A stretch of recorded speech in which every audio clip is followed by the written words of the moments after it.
নমস্কার। নাগরিক মনে সবাইকে স্বাগত। 26,000 চাকরি বাতিল মামলা, সেই নিরিখে অনেক মামলায় সুপ্রিম কোর্টে হয়েছে এবং শুনানি হয়েছে, তার বিভিন্ন রায় বেরিয়েছে এবং সেই প্রেক্ষাপটে দেখা যাচ্ছে এসএসসি টেন্টেডদের লিস্ট। এসএসসি প্রথমে বুঝতে পারেনি যে টেন্টেড কারা। এসএসসি তাদের অনুসন্ধান অনুযায়ী 1212 শুধু টেন্টেড এবং সিবিআই দ্বারা উদ্ধার করা যে ওএমআর শিটের মিসম্যাচ, সেই সংখ্যাটা যদি সুপ্রিম কোর্ট গ্রহণ করে তাহলে সেই সংখ্যাটা দাঁড়াতো টোটাল 26,000-এর মধ্যে 5303 জন নিয়োগপ্রাপ্ত টেন্টেড, সেটা 9, 10, 11, 12 গ্রুপ সি, গ্রুপ ডি।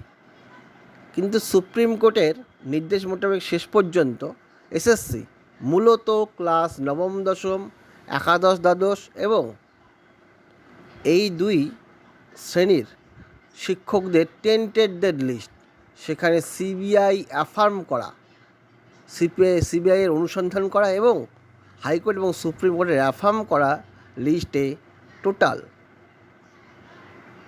1806 জনের নাম দিয়েছে এবং এদের যারা যারা অ্যাপ্লাই করেছিল তাদের অ্যাডমিট কার্ড বাতিল করার নোটিশ দিয়েছে।